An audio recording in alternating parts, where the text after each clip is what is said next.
and welcome back to the Earthbound Survival Guide, a podcast for novices and masters alike. I am Dan. My co-host is, of course, line developer Josh. Indeed.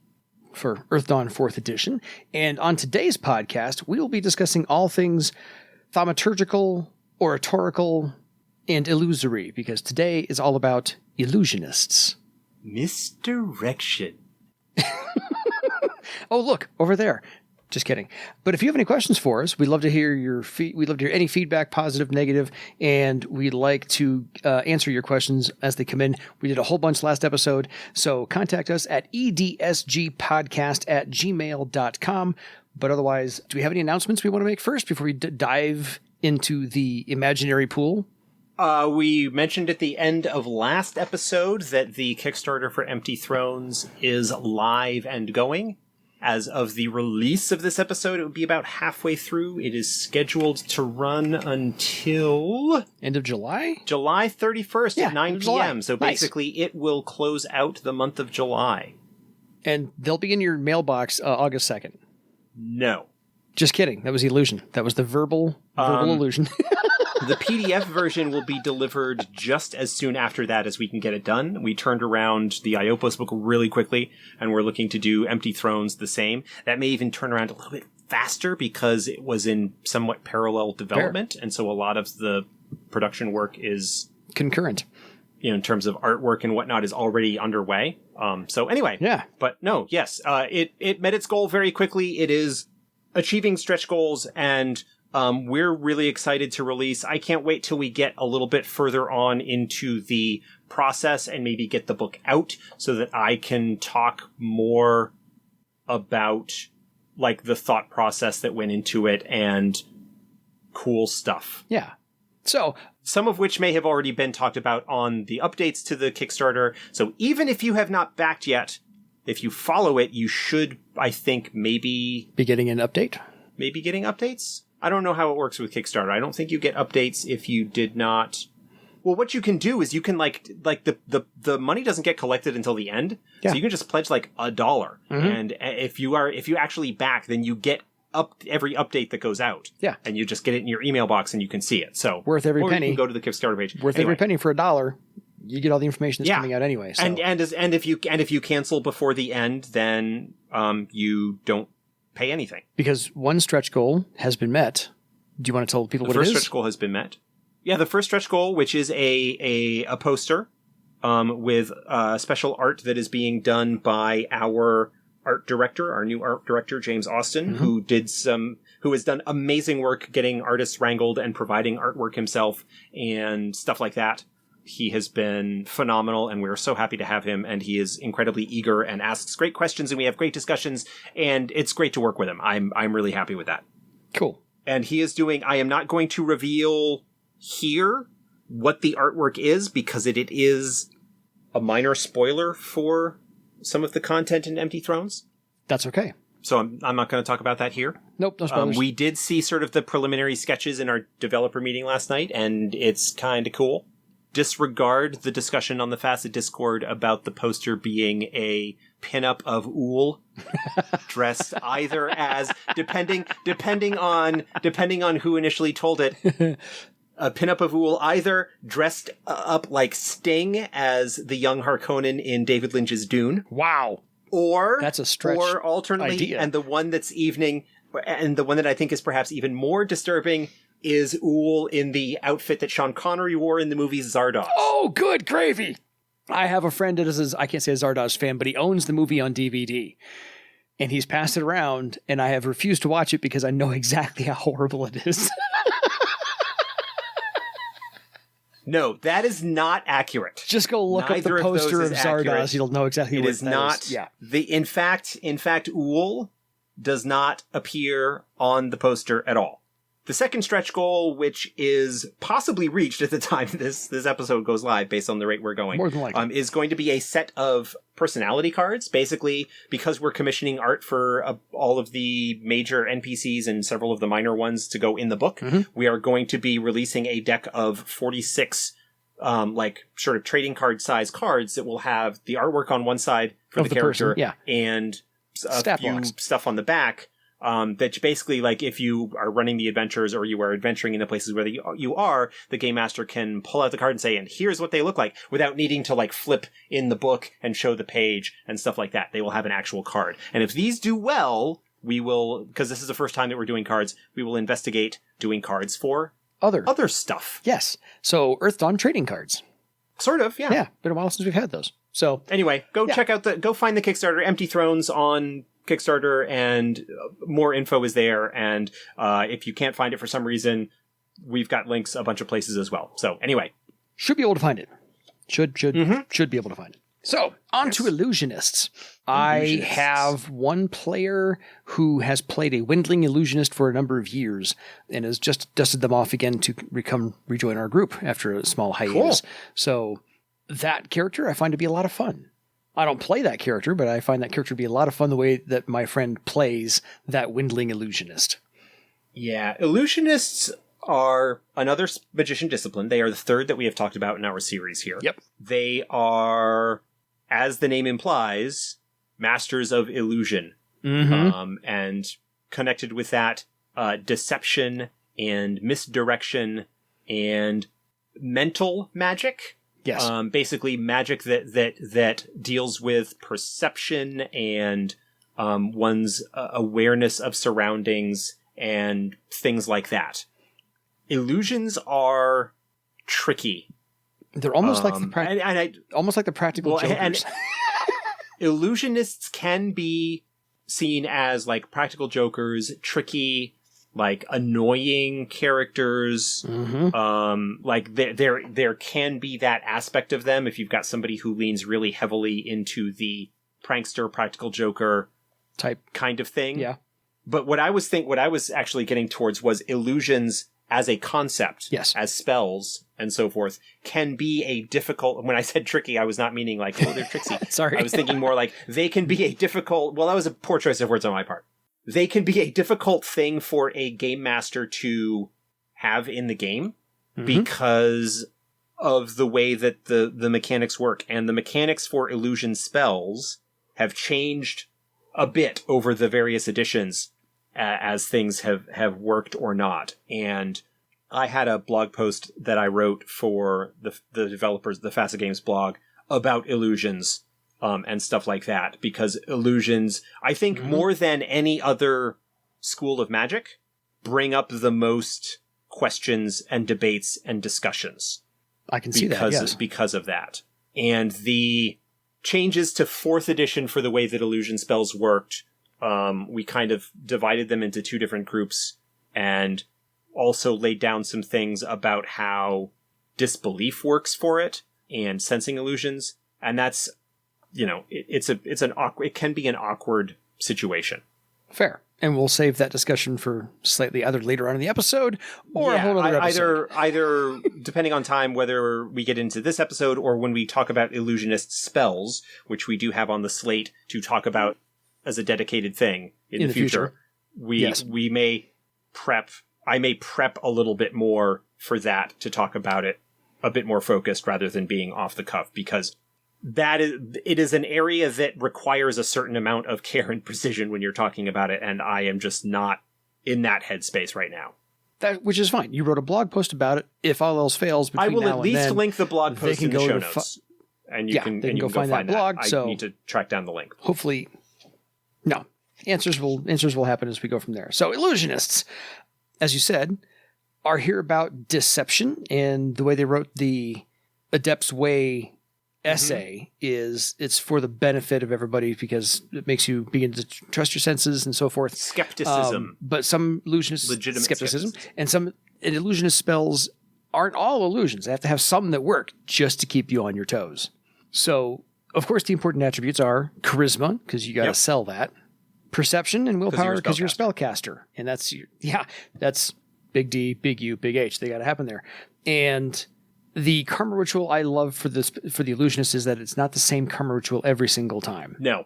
The karma ritual that is presented, that was originally presented in 1st edition and was carried over all the way up to 4th, is that the illusionist, this particular karma ritual, is not the same every time. That it's all about the performance and it's very kind of like stage magician-y in its presentation, is that they need to have an audience or an assistant and like convince the assistant of the deadly seriousness of this ritual. But it involves like patter and snappy banter and tricks and showy spells and stuff like that. And, and convince the assistant that, you must perform this exactly. And so it's all about the presentation and the show and, and that kind of thing. So it's very stage magician-esque, in that sense. And it's kind of cool. So, I have an off question for you. Are you a Doug Henning fan or a David Copperfield fan? I like Doug Henning. I just find him a little cooler than Copperfield. That's all. I know. That's a pull from the 70s That's a deep pull. That's a deep reach. I will say I think probably my favorite stage magician is Teller of Penn and Teller. Good reach. Like, I like Penn and Teller are good as an Yes. act, but I have a tremendous amount of respect for Teller as a scholar. He's the quiet one. As a scholar and performer and like student of stage magic history and sleight of hand and all of that sort of thing. If there's a fantastic like hour-long profile that A&E did on him a few years back. That has been, I've seen it like pass by on YouTube from time to time. And they actually are like, if you see interviews of him where he's not in character and he's actually like talking and stuff, he's a fascinating guy and really, I would imagine so. And really, really interesting. And I love their show, Fool Us. Yes. Where they bring other magicians on to do tricks in front of them and they try and figure out how they did it. Anyway. So we just gave you 4 reaches right there on at least examples of how to play an illusionist to a certain degree, without even going into David Blaine or whoever else. Well, like the only thing that I can think of with Doug Henning is the mustache and the paperboy cap and the rainbow shirt. Was he the rainbow shirt guy? No, I'm just always thinking of the mustache. He had the very 70s. The very like late 60s, early 70s counterculture kind of mustache.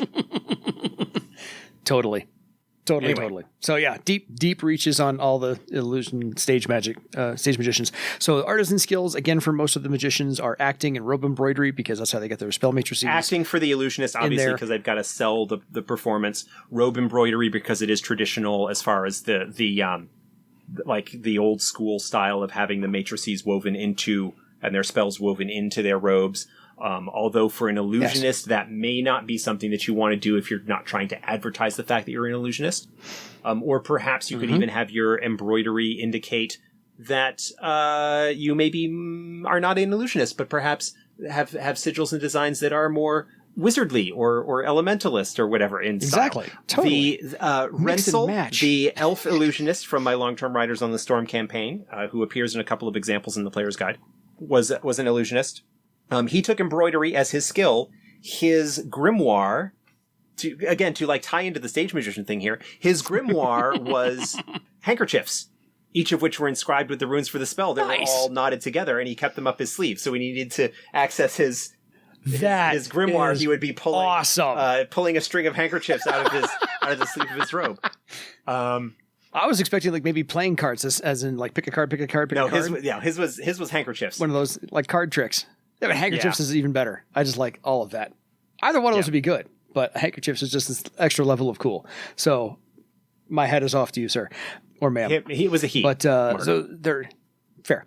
The half magic ability, illusionists make half magic tests to recognize different types of magic use, as well as specific uses of illusion magic, and they also make half magic when attempting to perceive truth of a given situation. That I think is nice, that they can pierce the veil and go, there it is, right there. Yep. I see through that. Nice use of half magic. It's a wonderful thing to have for someone can identify the veracity of a situation. So they, of course, get a durability of 3 because they're a spellcaster. And their 2 free talents, as we've covered many times before, are both the standard matrix that you don't have to spend legend points on. Can if you want to, but you don't have to. And they just rise with your circle as you go from there. So let's dive into the discipline talents, shall we? And these are, of course, just alphabetical as everything else is listed. So false sight. We talked about this with the Thief a couple of weeks back. False sight is a talent that allows the illusionist to increase the difficulty number to sense their illusions. Any spell or talent that has the illusion keyword can be enhanced with false sight in order to... Every illusion has a sensing difficulty, and they're provided on a table in the rulebook. Using false sight allows you to increase that difficulty number, making it more difficult for somebody to, through interacting with it, to notice that it is an illusion. Yep, disbelieve it. So that raises the, I disbelieve. No. It's not even a disbelief. So let's say, for example, to talk really briefly here about illusions. Illusionist has a spell at first circle called Monstrous Mantle. Yes. This is like we talked about this in the question actually last week. Bread and butter illusionist boosting spell. It basically makes the target of their spell look more bulked up and nasty and whatever. Fearsome. Provides a bonus to physical defense, provides a bonus to attack and to damage. Yes. It's an awesome Whenever spell. an enemy is trying to hit the person that is affected by that spell, that attack test basically counts as an attempt for them to notice that it is an illusion. Like, if they roll well enough, they can sense, I hit, but I noticed that my sword actually, went through further before it actually connected with them. They're affected by an illusion. The illusion no longer has any effect against them, so they lose the bonuses and whatnot. That's one of the things about illusion spells. They tend to provide a little bit higher bonuses than you would get for other spells, but there is a chance that they could be eliminated without the use of Dispel Magic or something along those lines. What false sight does is it basically increases that target number, that threshold, for somebody to notice that it is an illusion. Gotcha. If you've got the book right there, I don't have it to the right page, but what's the difficulty for? It's before you get into the list of spells in the player's guide. There's the table that's got and all of my stuff has stuff blocking the way, so I can't grab it really easily. Fair. But there's, I want to use, actual concrete numbers here real quickly. Again, So, preparation. Dispel difficulty table or sensing difficulty table, right? Sensing there. difficulty Illusions. table, which is on page 266. 266. There it is, yep. So the sensing difficulty for a Circle 1 spell is 16. If someone is affected by Monstrous Mantle, and they are hit by the opponent and the opponent rolls a 15 or less, then they don't sense it's an illusion. If they roll a 16 or more, then they sense it's an illusion, and the illusion is dissipated. Yeah. Using false sight, the illusionist could boost that sensing difficulty to a 17 or an 18 or a 19 or whatever based on the result of their... Because it basically allows them to make even their lower circle illusions able to withstand the higher rolls that would be made by higher powered opponents later on. Yeah. So that's what that does. It is for illusionists, it is really important and something to not forget that you have. Because because every success they roll adds a +2 to that sensing difficulty. Yep. Sensing difficulty. So that's bread and butter for an illusionist. Bump up every single illusion you've got with that. Certainly, especially if... And false sight. It does. What do you do? So you may not be using it a lot early on, but when you get a few circles under your belt and you are maybe using some older some lower circle spells, but it's more likely that they will be noticed, then you may want to boost them with false sight. Totally. But you at least are making a roll for that, so the chance of exploding dice and karma. Yeah, you can get karma on there, you can get exploding, all that sort of fun stuff in there. All kinds of things. So, good to use. First impression. Illusionists have... Also very good for an illusionist to have. Illusionists, out of the 4 core magician disciplines, have more social stuff, which makes sense given their presentation and interactions and use of and their style of magic and things like that. So first impression, really, really good. Whether you're playing with a sort of honest, skeptic type illusionist who is interested in helping people, understand and discover the truth, or someone who is perhaps more underhanded and sneaky. Illusionists in general can make kind of good bad guys in opposition. They can. Yes. The first impression basically allows you to put that good foot forward to begin with to make people more favorably inclined toward you.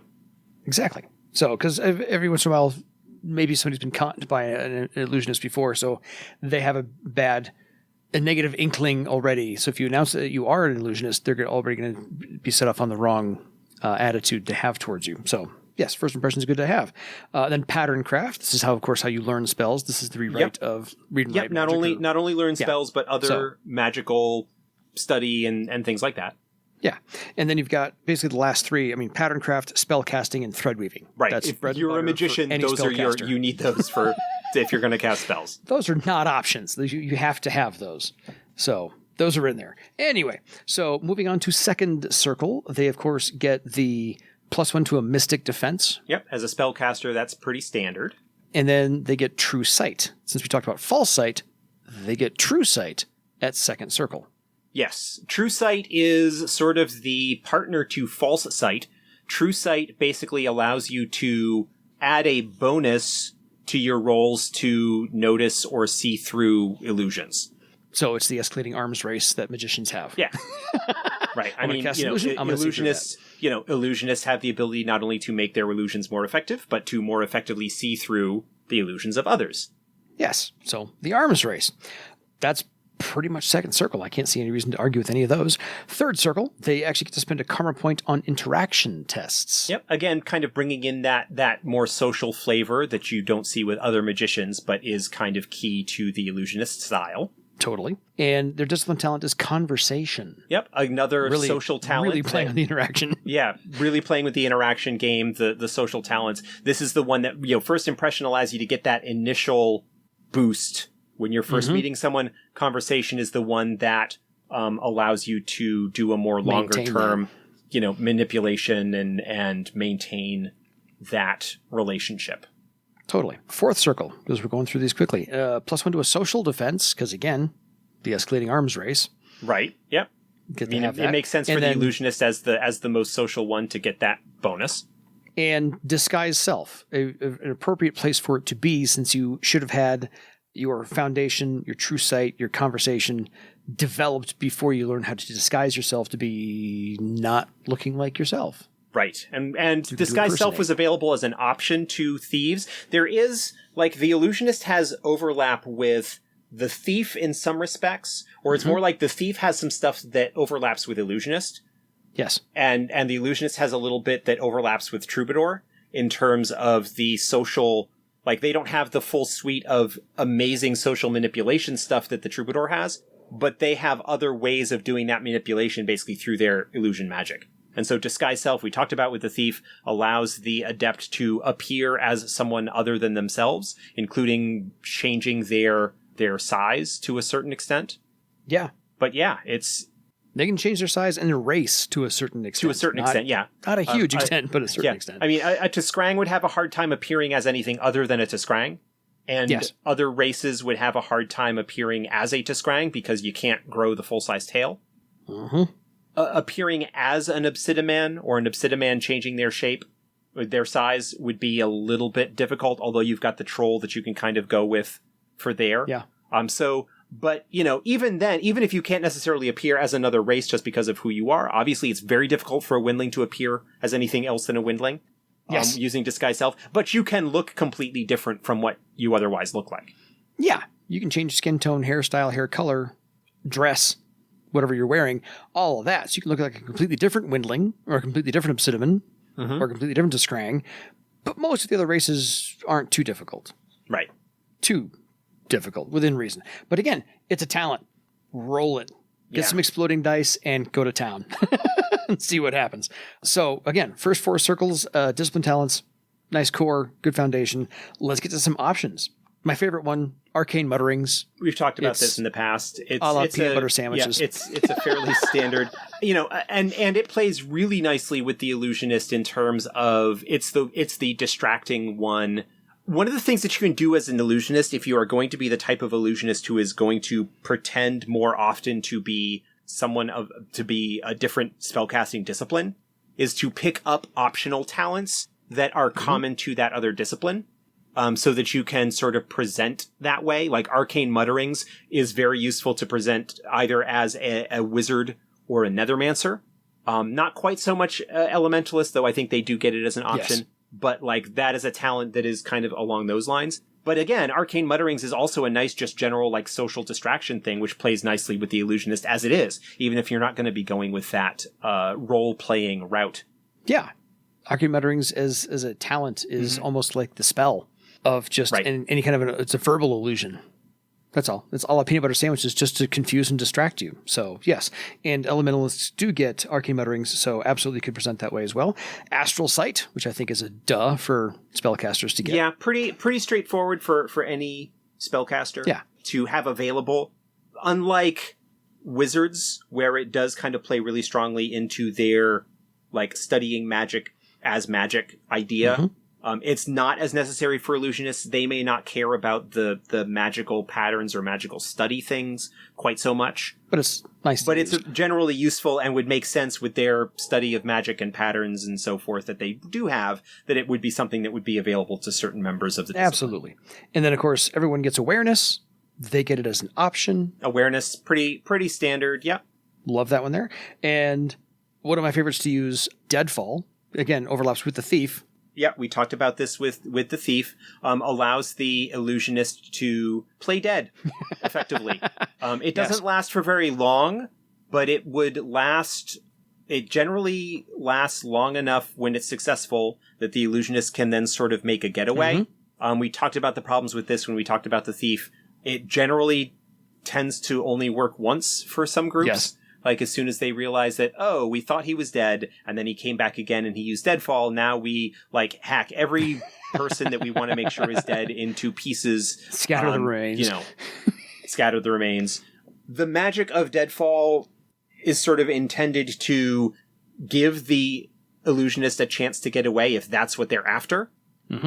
But the other thing that it can do is, even for a player character Illusionist, to do, like, if they are getting hammered on by an enemy, to do Deadfall and have the enemy, to basically save your life and to have the enemy like turn away, and then possibly, hey, if you're going with like a dual discipline Illusionist Thief, that can be a really great way to regain surprise. Totally.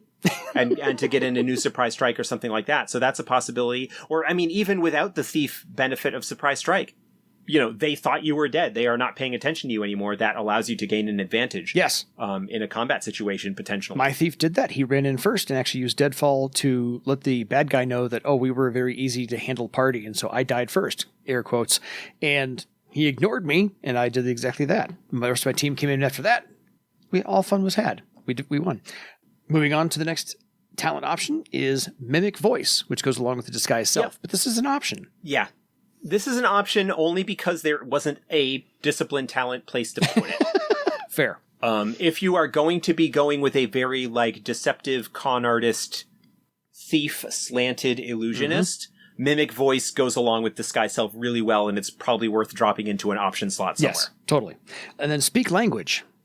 Speak Language, very handy to have for an illusionist. Again, especially if you're going to be going with the performer route or the sort of con artist deception route. Because if you are going to be pretending to be somebody else, using Disguise Self, Mimic Voice, and things like that, it can be awfully handy to know how to speak different languages. Yes. If you're going to pretend to be an orc, speak orc. Or to understand other languages so that you can perhaps pick up on when people might be trying to deceive you by speaking among themselves in a language that they might not realize that you know. Totally. It's also a nice supplement for any kind of scholarly type spellcaster, if you're going to be going a little bit more in the academic route. Although they tend to focus a little bit more on read-write language as opposed to speak language. It still can be particularly handy and goes in with the social aspect and social theme of the Illusionist.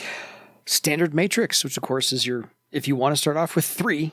Yep. Your additional matrix, so you can have 3 standard matrices to start off, or that you can pick up and have a third spell anywhere within your novice tier. Yeah, lovely to have that. Love the option. The 4th edition wrinkle of the third matrix possibility at first circle is awesome. And then Stealthy Stride, which is again just moving quietly, moving silently, because sometimes illusionists need to do not that. Notice. And the talent is illusion based or has some illusion magic that goes along with it. Yes. And so, makes sense for that to be available. Cool. 2 more to go. Taunt, which is an interesting choice for an illusionist to have. Well, because illusionists do tend to have higher charisma, and having that sort of entertainer or talky sub-theme that kind of goes along with them. Taunt is really useful, can be really useful in combat to distract opponents, to make them more effective. It's kind of in the way that Arcane Mutterings is kind of a distraction talent useful outside of combat. Taunt is a similar one that you can do in combat, and it penalizes opponents and opens them up to be smacked by your beefier companions. And you should have some beefier companions because you are squishy. Very, very squishy. And of course, the perfect one for an illusionist to have as an option is Winning Smile. Yes, another social talent, that if you're going to be going with a more sort of social face type character, can come in very handy in terms of continuing to manipulate the NPC attitude social game. Face type? You mean like face from the A-Team face? Yes. Love it. Good reference. Yeah. That's, well, I mean, so like we talked about the troubadour being like the social character, often the one that is at the front of the group talking and negotiating. If you don't have a troubadour, an illusionist can make if you don't have somebody else that's going to do it, an illusionist with their social sub-theme and some of the talents that they can pick up can make a very effective sort of party frontman or face. That's why Face in the A-Team had the name that he does. He is the face man for the group. Yes. He's not the leader. He's the pretty boy. He's the face man. He's the talker. Yep. I'll go make the deal. I'll go sweet talk this and that. That's a term that's used in Shadowrun as well as the face, the social, the social adept, the social character. Oh yeah. I had a rigger in Shadowrun. His name was Face, as an ode to Shadowrun. But I got to stop real quick, and before we even get to the next page, the artwork for the Tiskrang Illusionist on page 98 is one of my absolute favorites out of this book. So I don't remember who did it, but it's awesome. It's Eric Lofgren was the artist who did that. Yeah. And in the special edition, in the reprint of the Player's Guide, this is the one that you can tell if you have that one, because rather than having the plain white page background, it has the sort of kind of parchment colored background. Yes. I did some fancy stuff and had some parts of the image be transparent and some not. And so the paper background shows through in some parts, and in other places it's still plain white. So it has actually a really cool kind of contrasting thing that works really cool for both the fancier versions of the book and the reprint, the second printing, and for the PDF, which is now that fancier version. Nice. No, I have the original first printing because I'm one of the Kickstarter backers. Haha, there we are. And a lot of people do have the first one because, that was the one that was out there quite a bit. But I think we're finally just about out of the original print run. Fair. So on to Fifth Circle. Again, a very solid first 4 circles. I can find nothing to argue with. Not that I would. But yeah, I think everything works as a discipline talent and all the options are perfect. So Fifth Circle, they get a free talent. One of the Adeptus standard matrices, of course, upgrades to enhanced, like it does for, I think, everybody. Like it does for all magicians. Yep. And then they get the Karma bonus. I'm going to skip over the other thing real quick. They get the Karma bonus. They can add +2 to a spell's effect step when they spend a point of Karma, and it lasts for this full spell duration, even if it has multiple effect tests. And they get Glamour for 2 points of strain. The Adept creates a clearly illusory scene to delight and entertain onlookers as a standard action. The Adept makes an illusionism test against the highest social defense in the crowd, which, by the way, is the thread weaving, correct? Yes, illusionism is their thread weaving. Cool. If successful, the Adept gains a +2 to making an impression test for a number of hours equal to the successes scored. So they get to this is basically where, onlookers. Along with first impression, the talent, and some other stuff. But this is basically where they use their magic. They use clearly, create some basically the Tiskrang in that picture that you were just talking about. He is using glamour to make that dragon thingy appear over his hand. Right? Yeah. That is clearly an illusion, but he is basically using that as, hey, here is a fancy display and a show of my power, and hey, aren't I cool kind of thing. And it's not a specific spell. It's just here's me manipulating. Yeah, basically like an illusionist, a light show. Like in fiction, in fiction and pop culture, it is common for especially illusionist type characters to be able to just whip up little fancy things on a whim And because of the way that spells work in Earth Dawn, it's not really suited for that to be a spell, and it's not really worthwhile for making that like a full like talent on its own. So it's just a thing that they get. Yes. It's just a neat little sort of flavorful You've reached this with a little level, bit of a magical, mechanical benefit. Yeah, you've reached this level of proficiency with being able to just conjure a light show or manipulate light into whatever you want it to look like. I liken this to the character of Mysterio in Spider-Man, I think Far From Home, the movie. Jake Gyllenhaal plays the character. Again, lots of illusory magic in that whole thing. It's all a light show and reflected holograms and blah, blah, blah, blah, blah. Anyway, stuff like that. So, otherwise, at 5th Circle, they get the discipline talent of Power Mask. This is one we've not talked about before. I think actually it has popped up, but we didn't really talk about it in depth. This basically allows the adept to hide the fact that they are an adept. Oh, right. This goes back to, wow. Wizards, I think, get this one. So it's been a long time since we've talked about this. Wizards get this, I think, as an option. But yeah, they can basically hide their nature from detection, whether magical or mundane, their magical nature. Yes. Basically, they present a false aura that prevents others from noticing that they are an adept, and in addition, hides any obvious magical effects on them as well. So, like, this is one that, like, because one of the drawbacks of illusions, especially illusion spells, is that they are spells, and if you examine them astrally, there is a decent chance that you will notice that it is an illusion. Yes. Like, okay. Power Mask basically allows you to hide the fact that, like, so if you are using the talent Disguise Self, yes, there is a magical effect. There is an astral effect that would be visible on you as a result of the use of that talent that somebody who has astral sight and examines you could potentially see through. Yes. Okay? Basically, like, the fact that they are examining you astrally, and that counts as a sensing test against the difficulty to see through the illusion. Power Mask basically allows you to hide the fact that you have that illusion effect on you in the first place. Yep. That basically you can present an aura that then mimics the illusion that you are putting forward. Yeah. Just adding an additional difficulty. So now you're good enough to hide it. Yeah, basically. Like, it becomes an additional... Like, Power Mask is not an illusion in and of itself. No. So you're literally dampening your astral.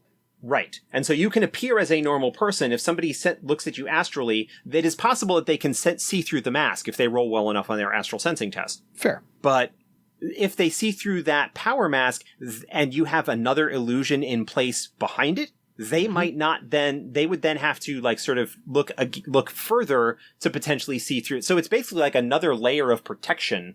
Yes.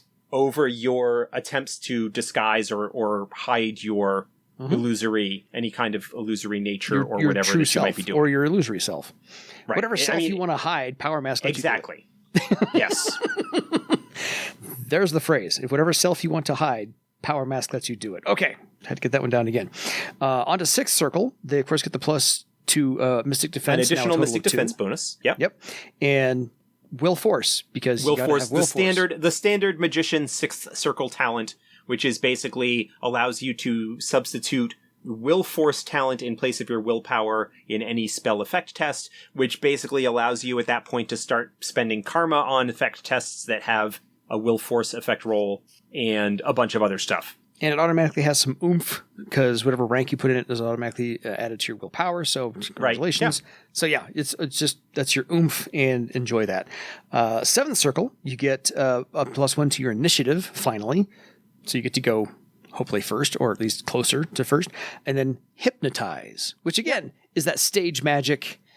Magic, yeah. This is the pop culture Hypnotize, which is to say that you can basically put someone into a trance and put post-hypnotic suggestions in place to have them do something for you at an indicated time or at an indicated trigger kind of thing.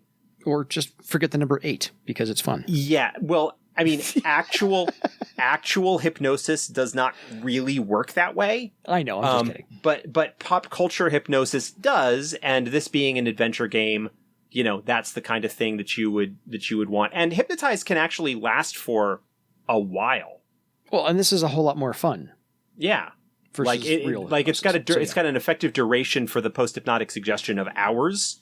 So the example that's in there is Renzel, who we were talking about earlier, is talking with a guard who's off duty and uses the hypnotize talent to basically give Renzel an opportunity later on to like let him past or something along those lines. Yeah. 8th circle, because we're getting there awfully fast. They get another bonus to their mystic defense because, again, spellcaster, and you're going to need that.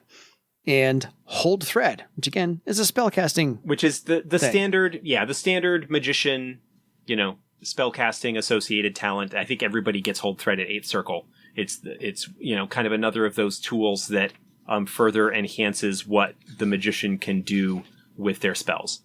Yeah, the only one who doesn't get it at 8th circle is Wizard. They get Suppressed Curse. But however, they get hold thread at 7th circle. They get it a circle earlier than everybody else. One circle earlier, but it's otherwise fine. No big deal. Otherwise, the talent options that they get beginning at 5th circle, Conceal Object, again, right up the alley for Illusionists. Yep, deception, misdirection, hiding stuff. We don't need to. Again, thieves get it. We talked about it just a couple of weeks ago. Totally. That's where they overlap. Pretty straightforward in terms of why they might have it as an option. I can see the thief stealing the concealing object from the Illusionist kit, so I see that entirely. Dispel magic, because I think all magicians should get that. Certainly have it as an option. Wizards get it as a discipline talent because it is core to sort of their shtick of being able to mess with magic as magic. But having it as an option if you are going with a more spellcastery, or again, like I was talking about with maybe picking up optional talents that allow you to masquerade as a magician of another discipline, having Dispel Magic. Having Dispel Magic in your kit is just a generally useful talent to have if you can have that available. It is a little bit more limited in terms it can only affect spells and talents. It can't affect other stuff, but that's still really useful. It so is. And then going back to the social aspect, because they've got conversation as a discipline talent, and they've got winning smile as an option. They've got first impression as a discipline talent at first. Yep. And then journeyman talent option, they got engaging banter.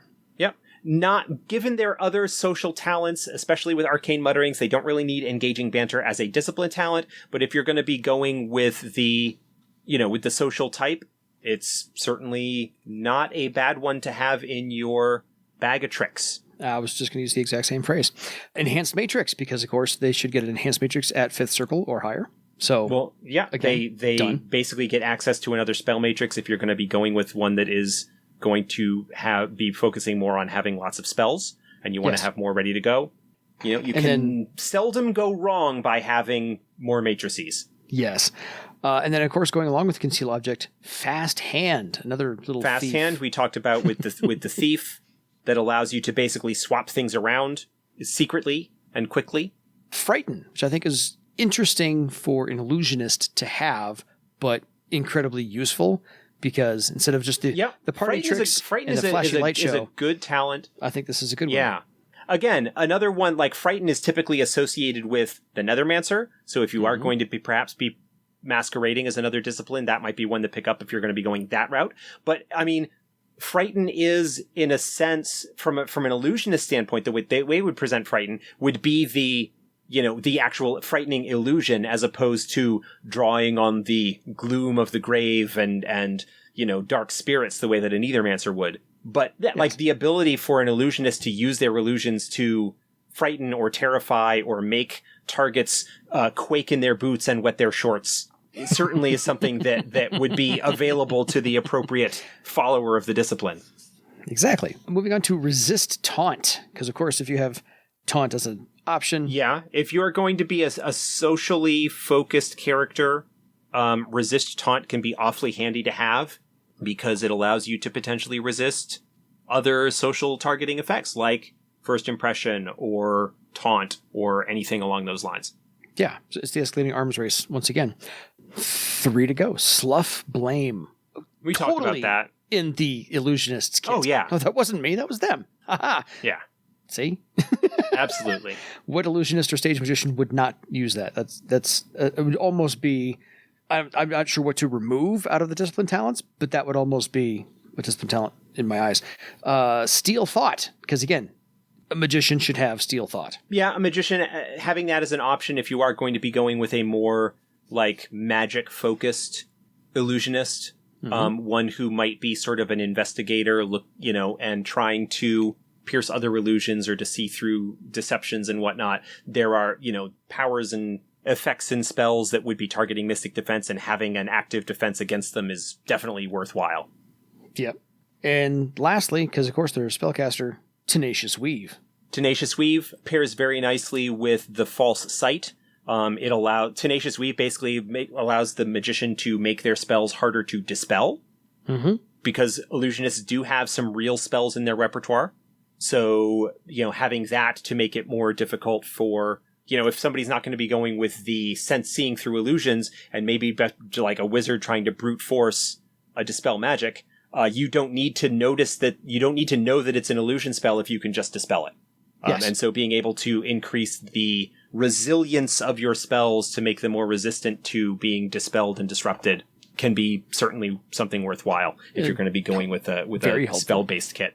Yeah. So that's pretty much the first eight circles of Illusionists, and there's a lot of overlap with, as you said, Thieves, and a lot of overlap, of course, with the other spellcasters, which is why this one went rather quickly. Little bit of overlap with the same talents.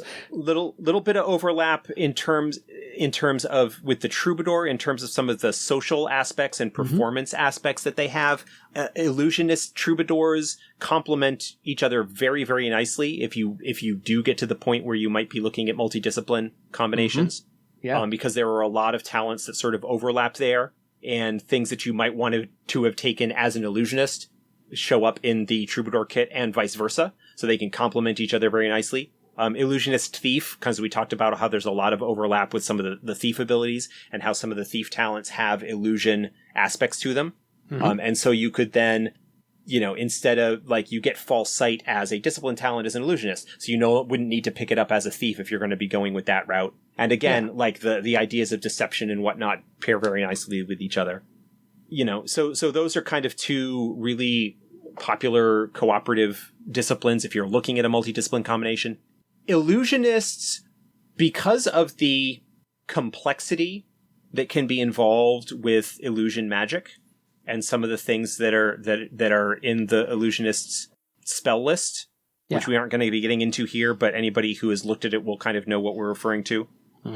Illusionists, kind of like wizards, tend to be a bit more intellectual and thinky and reward clever and intelligent play on the part of the player in terms of taking a look at the tools that you have and how you can use them to manipulate the situation to your advantage.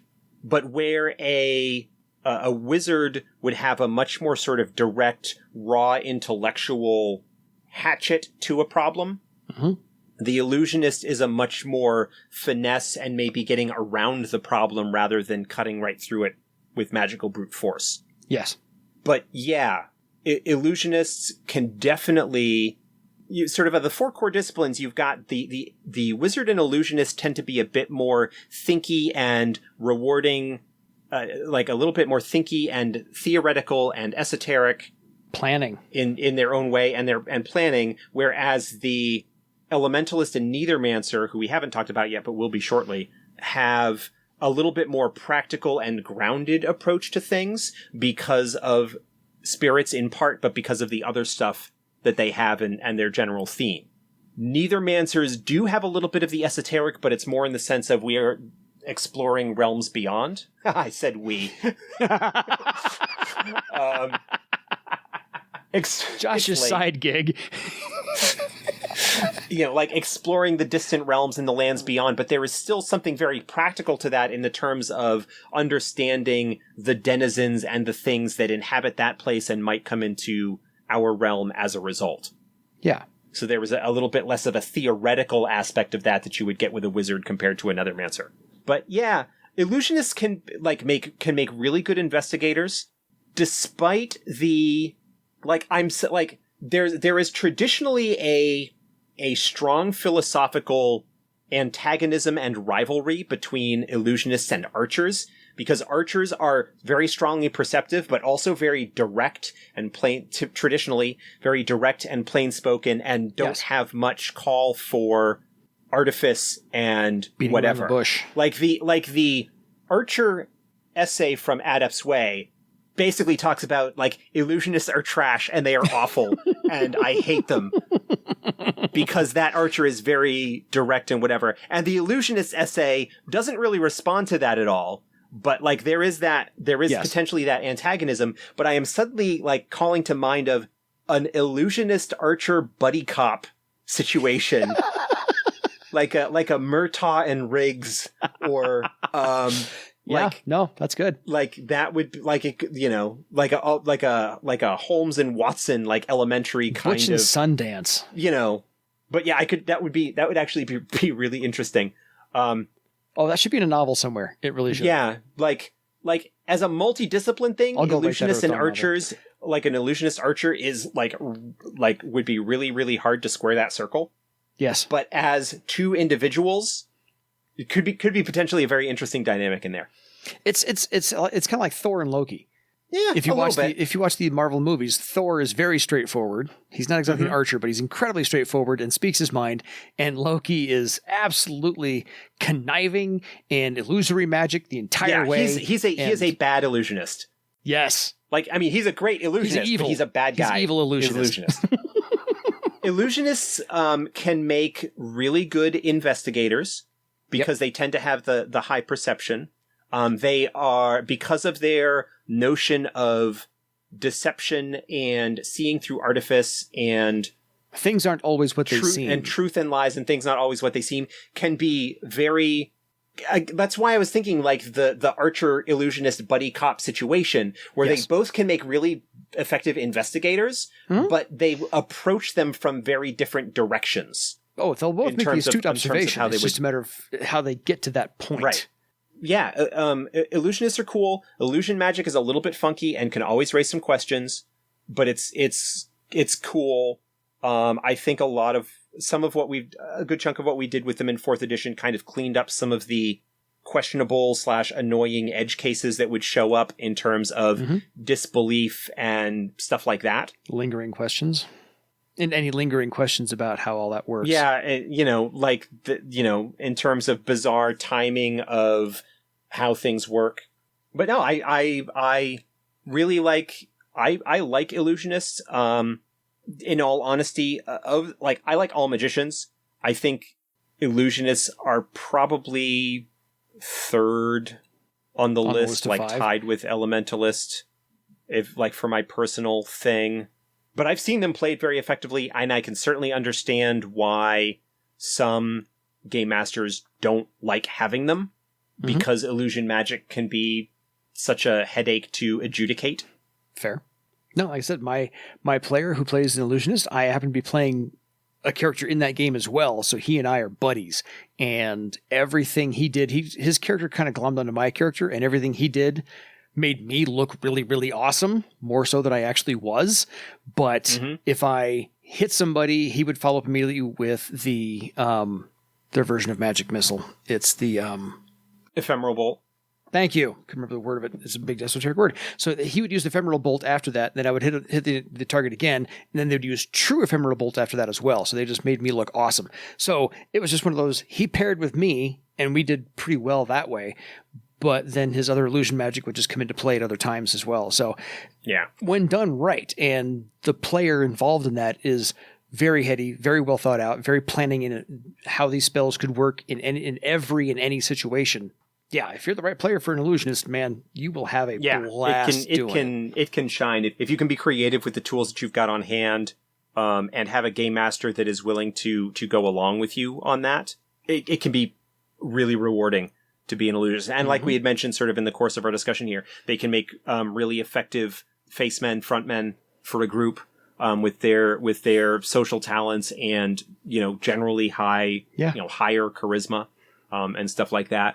No, illusionists are cool, and illusions as magic are something that has been in fantasy gaming for quite a while. So it absolutely has a place, even if it can be a little headache inducing at times. Oh, totally. They're supposed to be, but that's the whole point of illusions. I want to close out with one last story. We'll come back to Renzel, the elf illusionist. We've got so many stories about this player, not just from his time as the Illusionist in the Earthdawn game. He was a character in an Ars Magica game who had some amazing, bizarre stuff that happened. He's a great guy.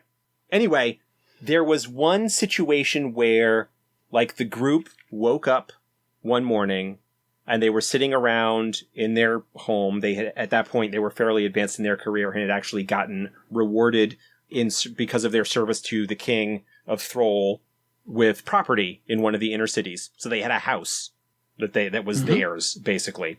Nice.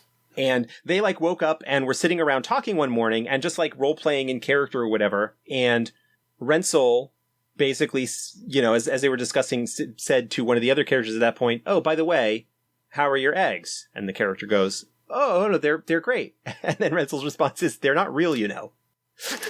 Just like complete, like in the character discussion, like they're going on. It's like, "Oh, by the way, how are the eggs?" They're great. Well, they're not real, you know.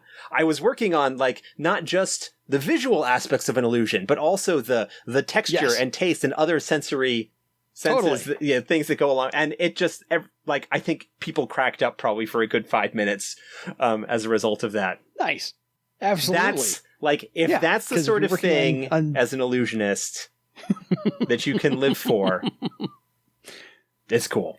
By all means. Then by all means, do it. I love it. Yeah, so Josh and I'll be co-writing that whole novel about the archer and the... I'm just kidding. When it's slated. Yes, I will, in my copious free time. Once he clones himself, I have the novel about the cavalryman. I may, you know... I may, because I'm starting some work on a source book that I'm going to be creative lead and one of the primary writers on. I may have NPCs that are an archer and illusionist buddy cop. Nice thing. I think that would be kind of cool. Tap me, I'll contribute. Otherwise, folks, I think that wraps it up for the Illusionist. I think we've gone on long enough. We've tapped just about an hour or so. And any questions, by all means, feel free to email us at edsgpodcast@gmail.com. But otherwise, it is time for you to go make your own illusory legend. Fake legend. Fake it till you make it.